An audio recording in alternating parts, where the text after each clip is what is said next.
Assalamualaikum warahmatullahi wabarakatuh. Mohon izin memperkenalkan diri. Nama saya Rahmadani.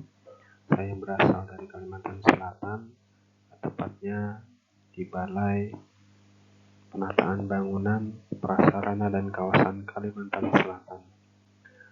Saya mengikuti pelatihan pengawasan mutu pembangunan bangunan gedung dan ingin menyampaikan paparan pada hari ini, yakni kelompok 3, yaitu operasi pemeliharaan terhadap pekerjaan Skylight.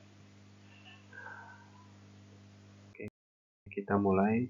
Adapun regulasi yang memang sudah kita buat berdasarkan Undang-Undang Nomor 28 Tahun 2022 tentang bangunan gedung, kemudian juga Undang-Undang Nomor 6 Tahun 2023, Undang-Undang Nomor 2 Tahun 2022, kemudian Peraturan Pemerintah Nomor 16, Peraturan Pemerintah Nomor 5, dan SID-CJK Nomor 4 Tahun 2022. Apa itu Skylight? Skylight adalah jendela atap yang dirancang untuk memberikan cahaya alami ke dalam ruangan. Skylight itu biasanya terbuat dari kaca atau bahan transparan lainnya, yang tujuannya memang untuk meningkatkan atau memaksimalkan pencahayaan alami yang masuk ke dalam gedung, kemudian mengurangi konsumsi energi listrik, dan menambah nilai estetik pada bangunan tersebut. Adapun jenis-jenis skylight yang sering biasanya kita temui itu skylight tetap atau skylight yang memang tidak bisa dibuka tutup. Jadi pencahayaan full yang dibuat atau dirancang tanpa buka tutup. Kemudian ada juga skylight terbuka yang dirancang untuk membuka tutup untuk masuknya sirkulasi udara. Dan kemudian ada juga skylight dengan pelindung yang biasanya dibuat di dom-dom atau bangunan-bangunan gedung besar. Adapun fungsi skylight yaitu menerangi ruangan tanpa menggunakan listrik, memberikan pandangan luar ruangan dari dalam gedung. Kemudian ada juga pemeliharaan skylight itu bagaimana? Karena kita di sini sebagai kelompok 3 yaitu terkait tentang operasi dan pemeliharaan, maka yang harus dilakukan pertama-tama yaitu pemeriksaan rutin. Adapun yang kedua itu perawatan sistem mekanisnya. Biasanya sistem mekanis ini dirancang untuk yang buka tutup. Kemudian yang ketiga perawatan struktur pendukung. Nomor 4-nya penyegelan dan pelapisan. Dan yang terakhir itu pengelolaan air. Adapun pemeriksaan rutin itu sebagai contoh kita ambil yaitu pemeriksaan silan. Biasanya yang terjadi kebocoran pada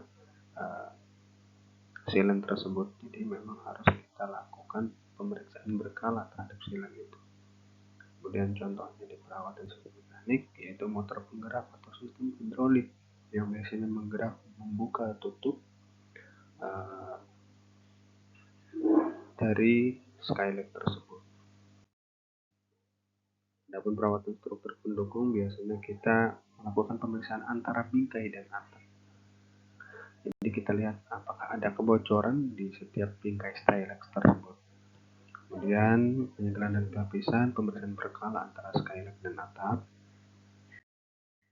Dan pengelolaan air juga tidak kalah pentingnya karena kita harus pastikan sistem drainase di sekitar skylight itu tidak tersumbat.